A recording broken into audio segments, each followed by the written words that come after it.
KUAM News Headlines is presented by Calvo's Insurance, serving Guam for 80 years. Matson and the Adahi Itano program, proud supporters of the Give Us a Moment Island Pride Beautification event. Cars Plus reminds you to put your phone down while driving. Distractions won't get you there. Heads Up Guam, McDonald's of Guam, I'm loving it, and King's Restaurants, always open, always local, and serving up favorites for over 40 years.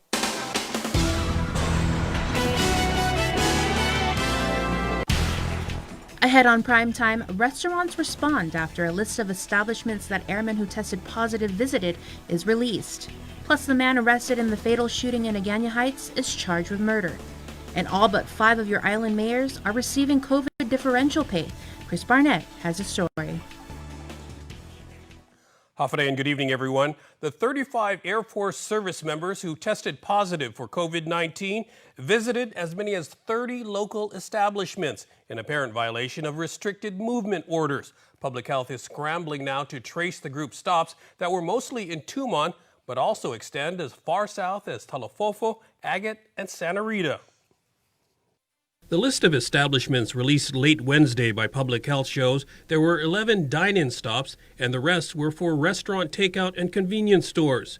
Speaking on KUAM's Containing COVID multimedia show, the head of DPHSS Surveillance, Annette Uggan, says they've launched expanded contact tracing. We actually even went, out of abundance of caution, we added in 2 extra days to widen our investigation into and then notifying the public. So that's why we're saying between June 4th and June 13th. Even though we know, the first case that was reported to us, the symptom onset was around June 8 or 9. She explained that the disparity in dates is because there were separate groups with different work schedules that went out at different times. She also confirmed that they have not been able to speak with the service members directly and are relying on Air Force medical officials to pass on the information. Public Health Medical Director Jana Maglonia offers one explanation for why the Air Force has not been as forthcoming as before. She suggests the airmen may have lawyered up. Have you ever watched those crime shows where they bring the guy in and he's guilty as he can be, and the minute he sits down, he said, I want to have a lawyer present, and that shuts down the interview? Well, imagine if, and I don't know what's going on at the airport or the Air Force, but I can imagine you bring these guys in and they say, I want to speak to an attorney first. In fact, Anderson 36th Wing Commander Brigadier General Gentry Boswell made it clear in a news conference this week that service members who disobeyed the restricted movement orders could be prosecuted under the Uniform Code of Military Justice. Meanwhile, public health officials believe Guam may have dodged another bullet. 35 bullets, in fact. We have a couple of more days to get out of that 14-day period. 14 days, right. Yes. So we're monitoring that, but I want to add on to what Dr. Jana mentioned is that these establishments have really stepped up, and that the fact that we don't have as like Dr. Jana said, no cases linked to this cluster is a testament to the establishment going the extra mile, ensuring that their staff as well as the other patrons are safe. Uggan says contact tracing, especially of employees at the establishments, continues and testing is scheduled for next week. Meanwhile, Moses Joint in Hagåtña was one of the 30 establishments reportedly patronized by some of the service members. We spoke to owner Monique Amani on this morning's Containing COVID show. We were following the rules. Everyone was 6 feet. So ultimately, if everything was the way it's supposed to be, no one would have got anything because we were following protocol. Everyone's wearing masks. We're sanitizing the tables. We're doing everything right at Moses, I believe. But there's still that chance, and that's so frustrating because we've been so safe and we've been trying so hard to follow protocol so we don't spread it or so nobody else spreads it, and then this happens and it's like back to square one. She says they are cooperating with public health on contact tracing and to ensure the health of employees. We received similar responses from other restaurants on the list, such as Outback and Mezcla. Meanwhile, the Attorney General's office is conducting an investigation into the violation of mandatory quarantine protocols by those service members. In a response to a request from Speaker Tina Barnes, AG Levin Camacho said He believes the military is refusing to provide necessary information to public health to determine whether protocol was followed. He says although the military provided general information, they have not been forthcoming with information that would confirm this was not a systematic failure to follow our local rules. Camacho said, quote, "What we are left with instead are actions that resulted in the spread of COVID-19 and endangered members of our community. This is unacceptable. No one is above the law, not even the military." According to the Public Health's updated situation report, there are 5 newly confirmed cases, which are all women. One of the new cases reported household contact to a confirmed case and was identified through contact tracing. The other 4 had no contact to any confirmed cases. The report also indicates that 2 of the new cases are between the ages of 20 to 29, one is between 40 to 49, one is between 50 to 59 years, and one is between 60 to 69. 3 of the women are from central Guam, and one is from the south, the other is from the north. The total number of confirmed COVID-19 cases on Guam is 231. GVB says it's time to get your hands dirty and help clean up Guam.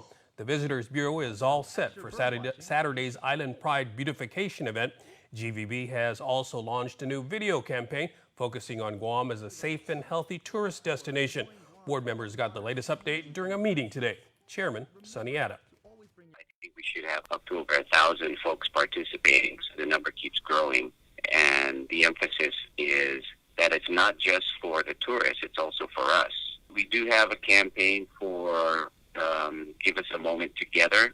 It's a 2-prong. One, there's a local piece, and then there's one for our source markets. Basically promoting safety, how Guam is safe and ready to welcome visitors. For more information on the island-wide cleanup, you can check the GVB website. Despite Defense Counsel Joseph McDonald's efforts to get 49-year-old Anthony Gregory Mendiola released from custody, Magistrate Judge Benjamin Sison ruled that he remained behind bars on a $50,000 cash bail.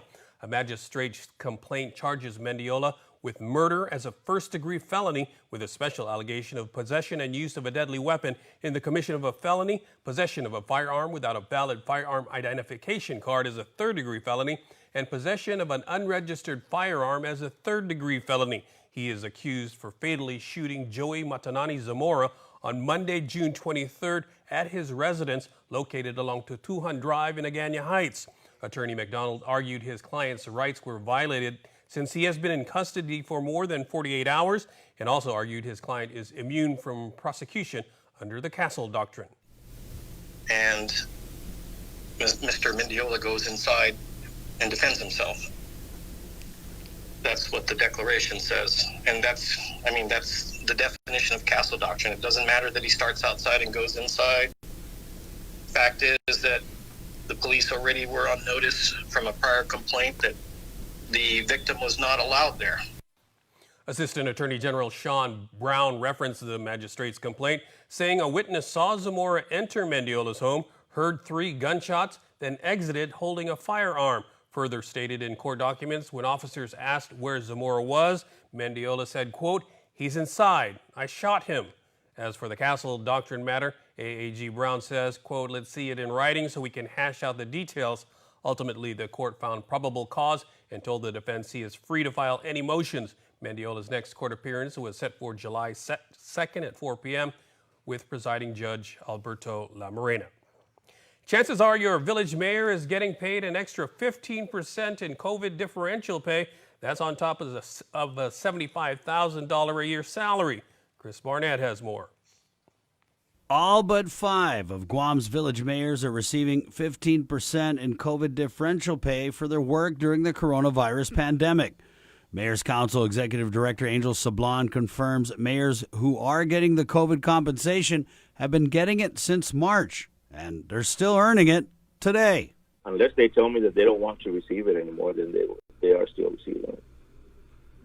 They are not all mayors are getting it. Some have opted out to not receive it, but for the most part, most of them are getting it. The 5 mayors not getting COVID pay: Hagana Mayor John Cruz, Moleso Mayor Ernest Chargaloff, Orla Chalampago Mayor Jesse Gogui, and PD Mayor Jesse Alec. Every other mayor and vice mayor on Guam has been getting the COVID differential pay for months. We were given the option to accept the pay or not, and I did not accept the pay. So I can't answer for the others that accepted the pay. I think I'm paid sufficiently. Sablan, meanwhile, could not provide a dollar amount on the cost of COVID pay for mayors and vice mayors. Mayors' staffers also receive COVID differential pay. Mayors and vice mayors getting Category 2 COVID cash, that's 15% of their hourly rate on top of their salaries. And Sablan tells KUAM's Containing COVID, mayors and vice mayors deserve it. I don't blame them. They're out there working just as hard as anybody else, even as hard as those that are on the wayfront line. He adds there is a risk to this reward. They were there out front. They were leading their troops. They were leading their staff and meeting those that they don't even know whether the people that they're meeting or working with have COVID or not. So, and the executive order did not deny them from getting this. So, mayors are the only elected officials who received and are receiving COVID differential pay. For Guam's News Network, Chris Barnett reports. In regional news, amid new travel protocols, the CNMI's COVID-19 task force is placing stringent regulations on returning residents to get tested a few days after arrival. Tomas Manglonio reports from Saipan. Recent changes to the CNMI's travel protocol allow for returning residents to self-quarantine at home. Hospital CEO Esther Munya. Allow for quarantine at home, and then we are able to test them on the 5th day. Today, the task force plans to test at least 40 individuals who arrived on Saturday. Before landing on island, each traveler's data is gathered through the mandatory declaration form. Chair Warren Villagomez. If not, there will be some consequences, and I repeat, consequences for those folks that are not going to be showing up. So please show up. We encourage you, and we want to make this new directive work friendly to everyone, residents and non-residents. Those in violation might face a $500 penalty, up to $300 for laboratory testing, and a $400 nightly fee for the isolation facility. The governor's authorized representative, Patrick Guerrero, responded to concerns that not every home is ideal for quarantine. The Kanoa facility is still available for quarantine, and residents are allowed to quarantine there at no cost if they choose to, if they feel that they might be jeopardizing family member's health and they don't have a big enough home to practice that social distancing. Travelers are able to be monitored through the SARA Alert Symptom Monitoring System. We have a robust surveillance system, contact tracers at CAC. So if this happens, we get into the situation and contain the situation and mitigate. Tomas Manglonio for KUAM News on Saipan. The CNMI governor's office says non-resident travelers without proof of a valid PCR test are subject to mandatory 5-day quarantine at Kanoa at their own cost of $400 per night. That's including meals. On the 5th day, the individual will be required to process for a lab test at a fee of up to $300. We'll be back with more news right after this. Today, I'm Lieutenant Governor Josh Tenorio, and I'm proud to be co-hosting the Guam Island Pride Beautification event with the Island-wide Beautification Task Force and the Guam Visitors Bureau. I'm hoping that we can count on every resident and business to join us on Saturday, June 27th, as we clean up our streets, parks, and villages and spruce up our homes and businesses. It's time to get up and move to improve our island for each other. As Guam prepares for the reopening of our tourism economy, let's come together to ensure its success. Go to GuamVisitorsBureau.com to learn how you can participate. While we've all been through a lot over the years, typhoons, earthquakes, and now COVID-19, we've been able to get through these together. For more than 80 years, Travelers Insurance has been protecting your homes, your businesses, and the health of your family. We are here today and we'll be here tomorrow. There are better days ahead. Tomorrow's a new day filled with hope and choices. The possibilities of what we can achieve together are limitless. Let's continue to work together to ensure a brighter tomorrow for all of us. We are open to serve you at Cars Plus Guam. Need a quick service for your vehicle? Visit our express lane at Cars Plus. Done fast, done right. No appointment needed. Our service team is dedicated to helping you get your vehicle in and out of the shop and back on the road quickly and securely. Simply drop off your vehicle at our express lane driveway, and one of our service advisors will take care of it. Need a ride? Not to worry. We have a shuttle vehicle ready to drop you back home and pick you up when your vehicle is ready. Open Monday to Saturday from 8 a.m. to 5 p.m. Visit us today. We are open to serve you.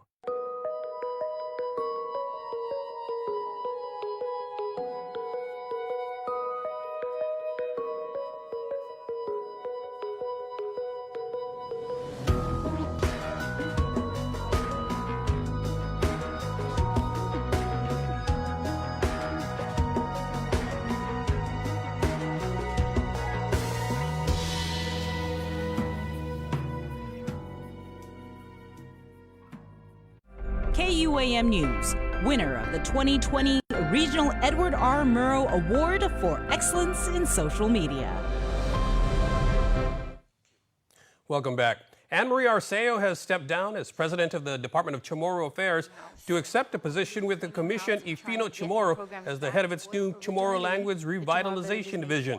She plans to lead and build the division to focus on revitalizing Guam's indigenous tongue. Former Guam Public Library System Director Arlene Santos will take over at DCS. Santos had been the acting director at the library when its board received almost 20 letters from staff complaining about her leadership. Santos went through 2 separate 90-day acting appointments but was never formally hired. Her salary was paid through the governor's office. Adelup Press Secretary Crystal Paco San Agustin says an appointment has not yet been made to the library director position, which requires a master's degree in library science. The FY 2021 budget hearings continue today, with GMH topping the list of agencies. Again, a revenue projection has not yet been officially adopted, and so the spending plans are based on pre-COVID estimates. The hospital is requesting about $1 million increase over last fiscal year. In other questioning, CEO Lillian Posada said some long-standing capital improvement projects may be put on hold because they plan to build a new hospital. In particular, the decades-old electrical panel that's managed to remain functional with preventive maintenance help from GPA. And as long as it's operating well and functioning well, we may need to just continue it until the new hospital is built. Posadas was also asked about differential pay for GMH employees. Senators said they've gotten calls about inequities in the payouts. Posadas explained the governor's executive order. Anybody who's performing his or her duties in direct contact with an individual who has COVID infection. And so therefore, those are the nurses, those are the respiratory therapists, the laboratory people, x-ray people who are in direct contact with a COVID infected individual, or even a PY that comes into ER. So those are the category of individuals who get the 25%. The 15% are then those who are incidentally performing their duties, to a reasonably suspected COVID individual. They get the 15%. Administrative staff with no high-risk exposure to COVID patients were getting 10%, but that ended on June 5th. Federal funding through the Office of Insular Affairs 2020 Technical Assistance Program was announced for several Government of Guam projects. They include close to $720,000 to the Guam State Clearinghouse for digital archiving, $367,000 to GMH for training and improvements to the nursing division and training for the revenue cycle management staff, and $310,000 to the Attorney General's office for forensic and accounting training. OIA is also awarding $334,000 in TAP funding to UOG for the Guam Cultural Repository. For the full list of projects, head over to KUAM.com. And the plan for next school year is in its final stages of approval. GDOE officials met with leaders of the parent-teacher organization to get input on the task force's next steps. Deputy Superintendent Joe Sanchez led the discussions that focus on previewing the preliminary results from an online parent survey. About 2,300 parents responded to the survey, which found the top concerns are over children contracting the coronavirus and bringing it home. The second highest concern is children falling behind academically. GDOE Superintendent John Fernandez stressed that safety is leading the department's planning. I also want to emphasize that we're not going to be the ones experimenting with different approaches. We're going to really want to be assured that whatever we do, it's a safe practice, and that it's something that the parents are going to feel comfortable with too. So we anticipate continued outreach to parents through this process. Officials said tops among the parents' input is the 100% at-home learning model. The Education Board will meet to finalize the plan on June 31st. Coming up on Prime Time, we find out about the recent donation the American Medical Center made to Catholic Social Services.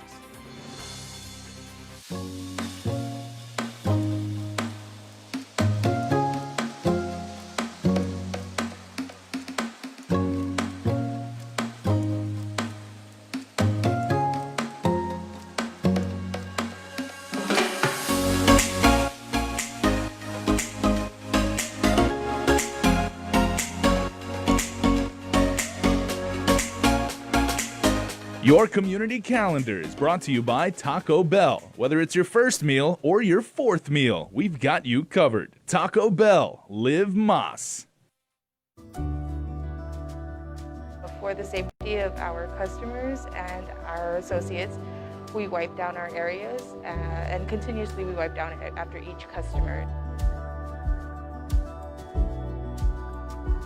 For safe social distancing, we also added 6 feet space markers.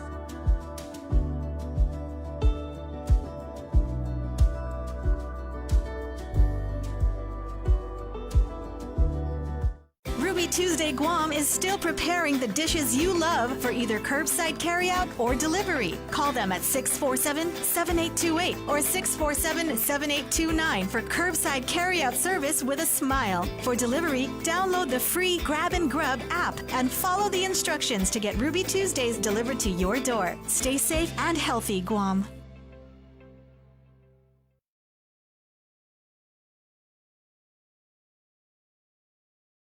It's not always easy trying something new. Sometimes you have to help your loved ones along. Nana is so used to her weekly trips to the bank that going online can be a little scary for her. But her grandson knows that banking online is safer and easier. So he's teaching her how to get started using Bank of Guam's online banking videos. Teaching is one way to show our loved ones we care. Keep your family safe at home and show them how to bank online.